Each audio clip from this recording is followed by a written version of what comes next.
बिस्मिल्लाहिर्रहमानिर्रहीम, अस्सलाम वालेकुम। मैं हूं नजीब सुल्तान और आप देख रहे हैं YouTube channel learning physics with Najeeb Sultan. ये चैनल खास तौर पर उन स्टूडेंट्स के लिए बनाया गया जो फिजिक्स में दिलचस्पी रखते हैं और इससे कुछ नया हासिल करना चाहते हैं। इस यूट्यूब चैनल पर आपको 9th 10th फिजिक्स के तमाम सबाक की मुकम्मल वीडियोज़ मिलेंगी, वो भी इंतहाई आसान, सादा और दिलचस्प अंदाज में।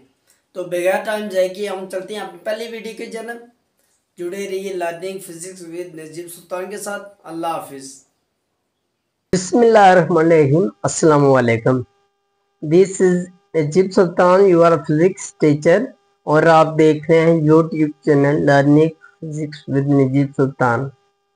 प्यारे बच्चों, आज इस टॉपिक के बारे में हम पढ़ने जा रहे हैं। इस टॉपिक का नाम है exploring the universe through physics, कि फिजिक्स के जरिए से कायनात की तलाश,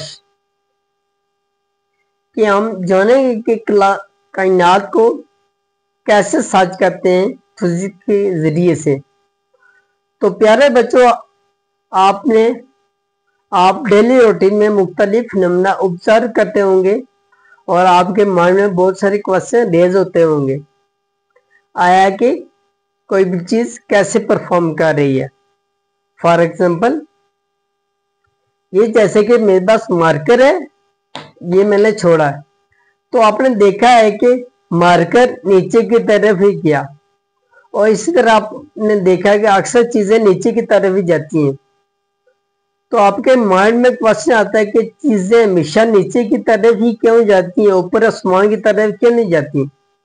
तो आपने बच्चों याद रखना है कि ग्रेविटी एक जमीन की फोर्स है जो चीजों को अपनी तरफ अट्रैक्ट करती है, जिससे चीजें हमेशा नीचे की तरफ जाती हैं। इस तरह ये चंद क्वेश्चन है जो कि बुक में मेंशन है, तो यहाँ पे मैंने इसलिए लिखे हुए कि for example, how do fireworks work, कि आतिशबाजी कैसे काम करती है। व्हाट इज लॉन्च, क्या छोड़ा गया है। इनटू द स्काई, के आसमान पर। To make such beautiful display, कि आसमान पर ऐसा क्या छोड़ा गया है जिससे आसमान खूबसूरत दिखाई देता है। How does a mobile phone function without wires, कि एक मोबाइल फोन बगैर वायर के, बगैर तारों के कैसे ऑपरेट करता है, कैसे काम करता है। तो प्यारे बच्चों, तकरीबन हर घर में आजकल मोबाइल मौजूद है।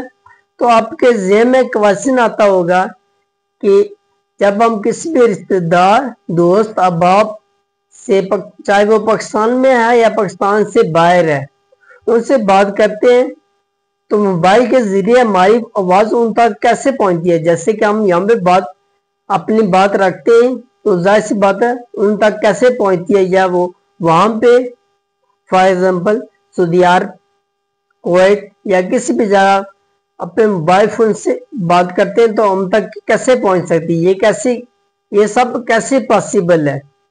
इसी तरह हमारे पास है how do SMS get to our mobile phones. इसी तरह हमारे माइंड में क्वेश्चन आता है कि हम SMS मोबाइल फोन पे कैसे हासिल करते हैं। How does email from your desktop get to a friend halfway around the world. इसी तरह हमारा एक दोस्त जो दुनिया के किसी भी दूसरे कोने में बैठा है, उसको जब हम मेल करते हैं तो विद इन 9 सेकेंड उसके पास कैसे रिसीव हो जाती है।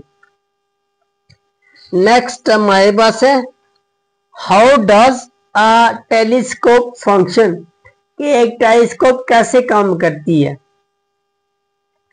तो प्यारे बच्चों, आपको टेलीस्कोप के बारे में पता होना चाहिए।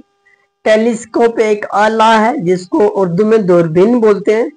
आप में से अक्सर बच्चों ने दूरबीन देखी होगी और इस्तेमाल भी की होगी। तो दूरबीन एक आला है जिसको हम दूर की चीजों को करीब से देख सकते हैं, कि एक ऐसी चीज जो नॉर्मल आंख से नहीं देखी जा सकती लेकिन दूरबीन के जरिए से ही देख सकते हैं विजिबल तरीके से। तो प्यारे बच्चों, ये जितने भी क्वेश्चन मैंने पढ़े हैं इन सब क्वेश्चन का आंसर करती है फिजिक्स। जैसे कि मेरे हाथ में मार्कर था, फिजिक्स बताती है कि मार्कर जब मैंने छोड़ा तो वो नीचे की तरफ ही गया। क्यों गया? मीन्स के हमेशा चीजें नीचे की तरफ ही क्यों जाती हैं? फिजिक्स हमें बताती है कि आतिशबाजी कैसे काम करती है। इसी तरह हमारे पास आसमान पर ऐसा क्या छोड़ा गया है जिससे आसमान खूबसूरत दिखाई देता है? हम अपने दोस्तों रिश्तेदारों से बगैर तारों के मोबाइल फोन के जरिए कैसे बात करते हैं? इसी तरह हमारे पास जो टेलीस्कोप है वो कैसे काम करती है? तो प्यारे बच्चों, आपने याद रखना है इन सब क्वेश्चन का आंसर करती है फिजिक्स। फिजिक्स क्यों करती है? फिजिक्स आपने याद रखना है कि physics is the study of nature. कि नेचर के स्टडी को हम क्या कहते हैं? फिजिक्स कहते हैं। Physics describe the behaviour of universe. कि ये कायनात है, इसके बिहेवियर को, इसके रवैये को डिस्क्राइब बयान करने को फिजिक्स कहते हैं। इसी तरह नेक्स्ट हमारे पास है कि फिजिक्स हम देखेंगे फिजिक्स कौन सी जुबान का लफ्ज है। तो हमारे पास एक ग्रीक वर्ड है फिजिकस, जिसका मतलब है नेचुरल। तो फिजिकस से निकला है फिजिक्स। तो ग्रीक मीन लतीनी लफ्ज है फिजिकस और फिजिकस से निकला फिजिक्स। फिजिक्स का मतलब है नेचर।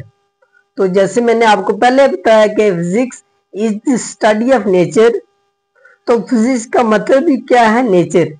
तो मीन्स के कुदरत के स्टडी को हम क्या कहते हैं? फिजिक्स कहते हैं। ये जो कायनात है ये कैसे परफॉर्म करे, इसमें चीजें कैसे हरकत कर रही हैं और इसमें जितनी भी कायनात का निजाम कैसे चल रहा है, इसके स्टडी को हम कहते हैं फिजिक्स। नेक्स्ट हमारे पास क्वेश्चन है कि व्हाई स्टडी फिजिक्स। के फिजिक्स हम कैसे क्यों पढ़ते हैं? तो आप में से अक्सर बच्चे आंसर दे सकते हैं फिजिक्स हम क्यों पढ़ते हैं। तो प्यारे बच्चों, आपको पता है कि फिजिक्स कायनात की स्टडी को क्या कहते हैं? फिजिक्स कहते हैं। तो जाहिर सी बात है कायनात को समझने के लिए, कायनात को स्टडी करने के लिए, या कायनात में जितने फिनोमेना परफॉर्म हो रहे हैं उनको स्टडी करने के लिए हम क्या कहते हैं? फिजिक्स स्टडी करते हैं। तो लिखा हुआ कि दी गोल ऑफ फिजिक्स, के फिजिक्स का गोल है, मकसद है, इज टू गेन, हासिल करना, a better understanding of the world in which we live. कि फिजिक्स का मतलब है कि बेहतर तरीके से समझना इस कायनात को, कि ये दुनिया, ये कायनात जिस जगह हम रहते हैं, इसको बेहतर तरीके से समझने के लिए हम फिजिक्स पढ़ते हैं। फिजिक्स का मकसद है कि इसको बेहतर तरीके से हम पढ़ें। Observe the things around you, कि अपने इर्द गिर्द की चीजों को क्या करते हैं? ऑब्जर्व करते हैं, मुशाहिदा करते हैं। तो सिंपल आपने याद रखें कि इस कायनात की तलाश हम कैसे करेंगे? फिजिक्स के जरिए से। इस कायनात को जितना हम स्टडी करेंगे तो वो फिजिक्स कहलाएगा। Physics is the study of nature. तो प्यारे बच्चों, आज के लिए इतना ही। वीडियो अगर अच्छी लगी हो तो इस चैनल को सब्सक्राइब कर लें। तो दोस्तों के साथ शेयर करना ना भूलिएगा। शुक्रिया, अल्लाह हाफिज।